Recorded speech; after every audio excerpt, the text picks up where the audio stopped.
నేను మంచి ముచ్చట్లతో వచ్చేసిన. మరి ముందుగా హెడ్లైన్స్ చూడాలి కదా, చూసేయండి. అందంగా చేస్తారట హైదరాబాద్, అందరు కొడతారు జిందాబాద్.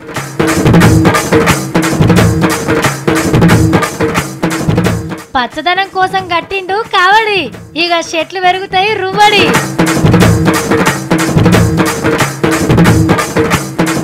అద్దిరిందిలే మాగంటి డాన్స్, చూసినాక అవుతారు ఫ్యాన్స్.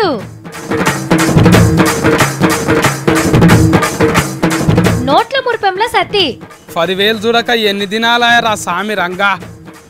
అమ్మా ఇప్పుడు ఫానం యథార్థమైంది. ఇవి తీసుకపోయి చక్కగా ఉండవై షాఫత డబ్బాల దాచుకుంటా. లెక్కకైతే ఇవాళకి సంక్రాంతి సెలవులు అయిపోయినాయి. రేపటి కాంచెల్లి పోరగాళ్ళు ఏడ్చుకుంటా తూడ్చుకుంటా మళ్ళా బడిపాట పట్టాలి. పండగ ముంగడిసని ఇంటికాడుండి మంచిగా ఎంజాయ్ చేసిరు కదా. సంక్రాంతి సెలవులు అయిపోయినాక బడి తెరిచినట్టే ఇవాళ అసెంబ్లీ తెరిచిండ్రు. మరి సెలవులల్లా లీడర్లు ఏం ప్రిపేర్ అయినరు, ఫస్ట్ నాడు ఏం మాట్లాడినరో అరుచుకుందామా. చలో అసెంబ్లీ. హైదరాబాద్ ని అందంగా తయారు చేసే ముచ్చట మీద నడిచింది ఇవాళ అసెంబ్లీ. పట్నంలో ఉన్న సమస్యలన్నీ ప్రతిపక్షాల లీడర్లు చెప్పుకొచ్చిండ్రు. గుంతల రోడ్లు, సడక్ల మీద చెత్త, ఎండాకాలంలో నీళ్లు, పార్కులు, పచ్చదనం, ట్రాఫిక్ జామ్లు, మెట్రో రైలు ముచ్చట్లు నిలబెట్టిండ్రు. జిహెచ్ఎంసీ యొక్క వైఫల్యం కారణంగా, చేతగానితనం కారణంగా పార్కులు ఎండిపోతున్నటువంటి పరిస్థితి ఉన్నది. గ్రేటర్ హైదరాబాద్ లో ప్రజలు పన్నులు కడుతున్నారు.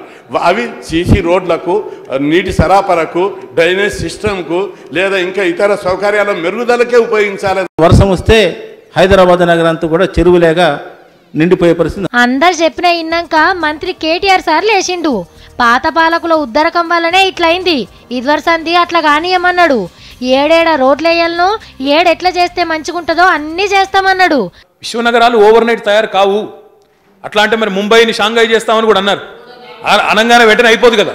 ఇప్పుడు ఒక ఆయన అక్కడెక్కడో సింగపూర్ చేస్తానని మాట్లాడుతున్నారు, ఏమీ లేని కాడ. ఇంతకు మొదలు జవాన్లకు అవార్డులు ఇస్తే ఇచ్చే పైకాన్ని పెంచుతున్నట్టు చెప్పిండు సీఎం సారు. ఇక గివి ఇవాళ అసెంబ్లీ వార్తలు. ఏందో ఏమోనుల్లా, మా సతిగడికి ఏడ పిల్లని చూడబోయినా కుదిరే పాడైతలేదు. మొన్న పండగకు మా పెద్దమ్మ తాను పోయినాం కదా, ఆ ఊర్లో ఒక పిల్లు ఉన్నదంటే చూసినాం. పొల్ల సింగారంగానే ఉన్నది. ఈనాడు మా మావాడు కూడా ఇంత సంపాదిస్తున్నాడు కాబట్టి ఏం కాదు పోపే ఇయ్యచ్చు అనుకున్నాం. తీరా మాట్లాడినాక మీ సతిగాడు ఏం చదువుకున్నాడు అని అడిగింది. ఆడేం పెద్దగా చదువుకోలేదమ్మా, 7 పాస్ అయిండు, కానీ లోకం ముచ్చట తెలిసినోడు, మంచోడన్నా.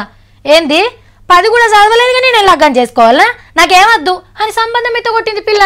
పోనీ అన్న ఓపెన్ డిగ్రీలన్నా చదువురా అంటే ఏ ఊకో అక్క, గీ వయసులో నేను కాలేజ్ కోతి ఇజ్జత్ పోతుంది అంటుండు. మావన్ కంటే పెద్ద పెద్దోళ్ళే పరీక్షలు రాస్తుండ్రు. గీ అన్నెవలో ఉండే కెమెరా జరంత దగ్గరికి పెట్టన్నా. అరే ఎమ్మెల్యే వీరేశమన్నా కెమెరా దగ్గరికి పెట్టినా తలకాయ ఎత్తకుండా పరీక్ష రాస్తుండు కదా. ఎక్స్ట్రా పెన్ కూడా ఒకటి తెచ్చుకున్నాడు. రాత్రంతా బాగానే చదివిండో బట్టి పట్టిండో కానీ ఆపకుండా రాస్తూనే ఉన్నాడు. ఏమంటలేమన్నా, రాసుకో రాసుకో. గీ సారేందో వీరేశమన్న పక్కపక్కకే తిరుగుతాడు. ఎమ్మెల్యే సార్ అని నువ్వేం చెప్పాల్సిన అవసరం లేదు, సార్ మొత్తం చదువుకొని వచ్చిండు. వీరేశమన్న అప్పట్లో చదువుకోలేదట. ఓపెన్ డిగ్రీ పోయిన తాప పాస్ అయి ఇప్పుడు 16వ తరగతి అంటే పీజీ ఫస్ట్ ఇయర్ చేస్తుండు. ఇవాళ మొదలు అసెంబ్లీలో హాజరేపించుకొని నల్గొండల పరీక్ష రాసిండు. అన్న చదువుతుంది కూడా రాజకీయ శాస్త్రమే. రేపు అక్కడికి వస్తుంది అనుకున్నట్టున్నాడు. ఆల్ ది బెస్ట్ వీరేశమన్న. లీడర్లు అప్పుడప్పుడు తమాషా పనులు చేస్తుంటారులా.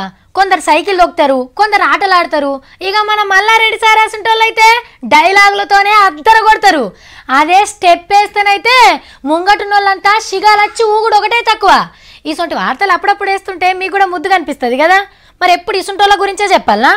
అందుకే గీసారి వార్త తెచ్చినాం. ఈ సార్ పేరు నిమ్మల రామానాయుడు, పశ్చిమ గోదావరి జిల్లా పాలకొల్లు ఎమ్మెల్యే.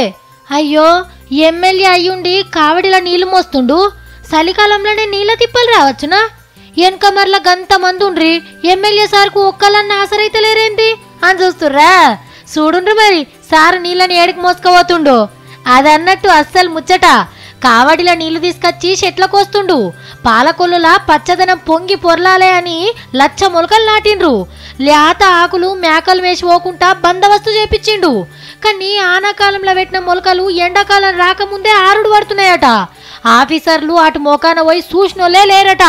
పొద్దుగాల ఎమ్మెల్యే రామన్న వాకింగ్కి పోతాంటే ఆరిపోతున్న చెట్లను చూసి గుండె వలిగి ఇట్లా కావడి పట్టిండు. ఏసీ బంగ్లాలుండి ఏసీ కార్ల తిరిగే సారు 2 నీళ్ల బిందెలతోని మెట్లు ఎక్కే వరకు తాతలు యాదికి రావచ్చు. దగ్గరున్న కాడ ఇట్లా నీళ్లు చేతి తీసుకుపోయిండు. చెమటలు గారుతున్నట్టున్నాయి. సార్కి మంచి నీళ్ళు ఇయ్యుండ్రయ్యా. నేను అధికారి ఇంటి దగ్గర కూడా నీళ్లు పోసి అధికారి ఇంటి దగ్గర కూడా పని చేస్తానని చెప్పేసి కూడా చెట్లకు నీళ్లు వస్తలేరని కావడి బట్టి నీళ్లు తెచ్చిపోస్తున్నావు. మరి చెత్త ఊడుస్తలేరని పొరకబెట్టి సఫాయి పని చేస్తాడో. మరి మన హరితహారంలో నాటిన మొలకలకు చెట్ల మంత్రి జోగురామన్ననే వస్తుండొచ్చునా? అన్న పైసలు వచ్చినాయా? వచ్చినాయన్న పైసలు 10,000 వచ్చినాయా? అవును. పండుగ చేసుకో అన్నగా థ్యాంక్స్ అన్న. ఖుషివాడిగా ఇంటికి పోయి. నీకు కూడా కావాలా? కావాలిగా మరి. మా పట్వారి పైసలు వచ్చినాయని ఆల నీళ్ళని అడుగుతాండి. ఏంది సత్తి వచ్చినాయా అన్న? వచ్చినాయి అన్న. రోడ్డు మీద పోయి టీన్ మార్ డాన్స్ చేసుకో. కంగ్రాచులేషన్స్. ఓయ్ దేనికిరా కంగ్రాచులేషన్స్? అన్న 10,000 వస్తాయి కదా, తీసి దాచి పెట్టుకోకుండ్రి. పండుగ చేసుకోండి, సంక్రాంతి పండుగ మళ్ళా. అబ్బా వీడు మళ్ళీ ఏం కార్యం చేస్తున్నాడు. ఏ సంబరం రాది? పైసలు వచ్చే ముందు ఎవ్వరూ గుర్తించరు. పైసలు వచ్చిన తర్వాత గుర్తించాల్సిన అవసరము లేదు. ముఖ్యంగా నువ్వు పిడుగు పడే ముందు ఎవరికి తెలియదు. అది నీ మీద పడ్డం కన్నా ఎరకైతుంది. కరక్ కొత్త లోట్లతోని మస్తు. కొత్త లోట్లతోని సత్తిగాని సెల్ఫీస్ట్ ఫోటోవా? మంచిగా వచ్చిందా? మంచిగా వచ్చింది. చూసుకో ఎట్లా వచ్చిందో. ఫేస్బుక్లో పెడితే లస్కెల లైకులు వస్తాయి. ఎవ్వో ఎవ్వో ఎవ్వో గతగానం కూర్చైతున్నావు ఎందుకురా? దిశవట్ల ముఖం దానవు చూసినావా? దిష్టి పెడతావు నువ్వు అక్కడ. నీ ముందుకే కొత్త లోట్లు. సిగ్గు లేదే జీడిగింజ అంటే నల్లగున్న నాకేం సిగ్గు అన్నదట. నీ పని కూడా అట్లనే ఉన్నది. ఇప్పుడు పైసలు తీసుకొని కారట్ కావాలి కానీ సిగ్గేందుకు? పండుగ ముంగట్నేకి ఆఫర్ పెడితేనా కరక్ లోట్లతో కళ్ళు బుడ్లు దించుతుటిమి, ఇఫ్ఫగా తాగుతుటిమి. అబ్బా నీకు పైసలు కనిపించడే పాపం రా. పైసలు ఉన్నది ఖర్చు పెట్టి నీకేనారా? 10,000 చూడక ఎన్ని దినాలరా సామి రంగా. అమ్మా ఇప్పుడు ఫానం యథార్థమైంది. అది కాదు కానీ ఆఫీసులో ఎవరన్నా లైన్లో నిలబడి తెమ్మంటే తెచ్చినావా నువ్వు?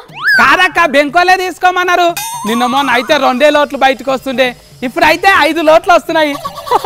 మళ్ళా చూసుకోబుద్ధి అవుతుంది. వీటను బ్యాంకులు తీసుకోమంటే తీసుకున్నాడేంది? అయినా నీకు ఆ కారట్లన్నీ ఎక్కడి ఇప్పుడు? నీ కారట్కి 10,000, నా కారట్కి 10,000. 2 కారట్లు పెట్టి గీకిన 20,000 వచ్చినాయి. చూసుకో ఇంకా. అబ్బా ఆగం చేసిన వారా పైసలన్నీ? 4,000 తెచ్చి ఇంట్లో దాచిపెట్టినా కదా. నన్ను అడిగితే నేను అవి ఇస్తుంటే కదా. ఎందుకు మళ్ళా తీసినావు పైసలు? నువ్వైతే ఎప్పుడు అడిగితే అప్పుడే ఇస్తావు. వేటిఎంలు వెళ్తాయా? బెంకోలు తీసుకోమన్నారు, తీసుకోవాలి. మళ్ళీ ఎప్పుడేమవుతుందో తెలియదు. రే ఆర్బీఐ బ్యాంకులు లేదో పుక్కడికి ఇచ్చినట్టు సంబరపడుతున్నావేంది? ముత్తమంతనన్న దేశభక్తికి పెంచుకో, బాగుపడతావు. నా మాటను. ఈత చెట్టుకి తాటి చెట్టుకి లొలి పెట్టినట్టే మాట్లాడుతున్నావు నువ్వు. దేశభక్తి అంటే గిట్లా చేస్తారా? తీన్మార ఆర్తలు చదివితే దేశభక్తి అనుకుంటున్నావా? ఏటీఎంల కాడ లైన్ నిలబడి పైసలు తెచ్చుకోవాలి. 4,000 తీసుకోమన్నప్పుడు 4,000 తీసుకోవాలి, 10,000 తీసుకోమన్నప్పుడు 10,000 తీసుకోవాలి. ఇదంతా కాదు మళ్ళీ బెంకులు అయినట్టు అట్లా కూడా వేయాలి. అది దేశభక్తి అంటే. ఆగో వాళ్ళెవరు ఎప్పుడైతే తీసుకోవాలి ఎంత వేయాలని చెప్పనీకి? మన పైసల మీద అసలు అలా పెత్తనమేంది? నిన్నటి దాకా మన పైసలు మనమే తీసుకోలేకపోయినాము, ఇలా తీసుకుంటున్నాము. మంచిగా తీసుకుపోయి సంతకాల దాచుకుంటా. అంటే నిన్నటి దాకా మన పైసలు కావా అవి? మంది పైసలు తెచ్చి బ్యాంకులో వేసుకున్నాం ఏమన్నా? ఎవరి పైసలు అయితే ఏంది? బ్యాంకులో ఏటీఎంలలో పెట్టిండ్రు, మనం తీసుకుంటున్నాం, వెళ్తున్నాయి. ఓ పిసమొకపోడా, అవి మనం కష్టపడి సంపాదించిన పైకం రా. వాళ్ళు ఇప్పుడు రూల్స్ పెట్టి ఇంత తీసుకోవాలని పెత్తనం చేస్తుండ్రు. ఇవి మన పైసలే కదా అక్క. ఏటీఎంలకి వెళ్ళి 10,000 వస్తున్నాయి అనగానే ఊళ్ళకెళ్ళి ఉరికొచ్చిన ఖర్చులకైతే ఎంత అని తీసిన. ఏం చేద్దాం మరి? అవి మన పైసలని మనం యాదమర్చి ఆర్బీఐ బ్యాంకు వాళ్ళు ఇచ్చినట్టే ఖుషి అవుతారు పబ్లిక్. అట్లా కాదు తత్తి, ఖర్చు పెట్టుకోకుండా దాచుకోవాలా. మరో కొడుకో కొత్త లోట్లో ఎటుగుడుక 10,000 వెళ్తున్నాయి అంట అని ఖుషి మీద పోయి గుంజుకొచ్చినా కానీ ఇవి మన పైసలే కదా అక్క, ఖర్చు అయిపోతాయి మళ్ళా. అమ్మో దాచి పెట్టుకోవాలి నాయన. ఇంకే గుర్తున్నా నేను ఏమన్నా పడిపోతుండే. ఇంకా నయము ఇక్కడ పోతున్నా నేను. యాదమర్తావు నీ పోరనిపిసిన వాడేద్దు. ఏం లేదులా, ఇయ్యాల సంది ఏటీఎంలోకి వెళ్ళి 10,000 విత్డ్రా చేసుకోవచ్చు అన్నారు కదా. ఆగో దాన్ని ఆర్బీఐ ఉట్టిగానే ఇచ్చినట్టు మావాడు ఫీల్ అయ్యి ఇంతగానో సంబరపడ్డాడు. మన పైసలే, పాత నోట్లు పోయి కొత్త నోట్లు వచ్చినాయి అంతే. ఆంధ్రాల సంక్రాంతి అంటే కోడి పందాలు ఎడ్ల పందాలే కాదు, ధూమ్ ధామ్ ఆటపాటలు తీన్మార్ డ్యాన్సులు కూడా ఉంటాయి. సినిమా హీరోల డ్యాన్సులే చిన్నవైటట్టు చేసిండు ఈసారి డ్యాన్స్. అయితే ఎవరికైనా డ్యాన్స్ నేర్చుకోవాలనిపిస్తే మీ అందులో పోయి ఈసారిని కలుగుండ్రి, ఇక మీరు సూపర్ డ్యాన్సర్ అయిపోయినట్టే.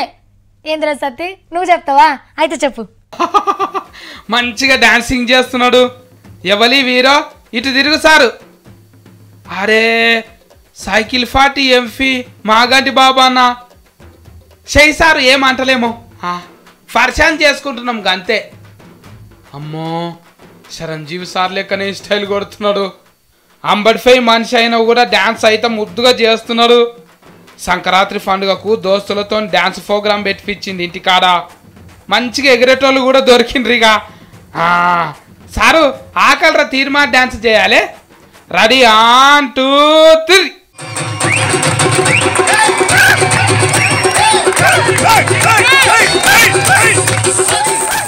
అబ్బా అవునా అన్న? ఏ కాదేమోనే, గ్రాఫిక్స్ కావచ్చు. నిజమేనా? అయితే చెప్తాముండ్రి. ఏం లేదులా, మొగుల మీద 2 సూర్యులు ఉన్నారట. ఏంది మీరు కూడా నమ్ముతాను లేరా? 2 సూర్యులు ఉండుడేంది అని పరిశాన్ అవుతుర్రా? ఆ ముచ్చటేందో మనం చూద్దాం పాడ్రి. నియంగానే 2 సూర్యులు ఉన్నారు. కిందున్న సూర్యుడు పెద్దగున్నాడు, మీదున్న సూర్యుడే జర్రంతా రంగేలిసిపోయిండు. ఇవి గ్రాఫిక్స్ బొమ్మలేం కావు. కపారే 2 సూర్యులు వచ్చి కనిపించి పబ్లిక్ ని పరిశాన్ చేసిండ్రు. ఇక అసలు ముచ్చట ఏందంటే మీదున్నది సూర్యుడు కాదు, చంద్రుడు. పొద్మికే యాళ్లకు సూర్యుడు గూట్లకు పోతా అంటే చంద్రుడు బయటికి వెళ్ళిండు అన్నట్టు. సూర్యుని ఎండబడి చందమామ కూడా శమక్కున మెరిసిండు. ఏడాదికి 2 మాటలని ఇట్లా అవుతుందట. దీన్ని ఎవరో పోటువ తీసి ఫేస్బుక్ లో పెడితే 2 సూర్యులను చూసినామని మురిసిపోతున్నారు పబ్లిక్ అంతా.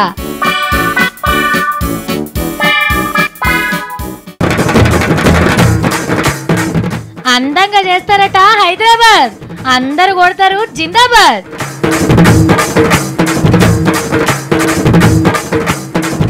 పచ్చదనం కోసం కట్టిండు కావడి, ఇక చెట్లు పెరుగుతాయి రువ్వడి.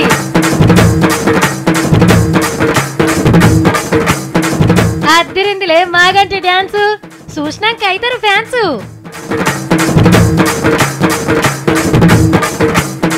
నోట్ల మురిపెంలో సత్తి 10,000 చూడక ఎన్ని దినాలయ్యారా సామి రంగా. అమ్మా ఇప్పుడు ఫానం యథార్థమైంది. ఇవి తీసుకపోయి చక్కగా ఉండవై షాఫత డబ్బాల దాచుకుంటా. నేను ఉంటా మరి. నమస్తే.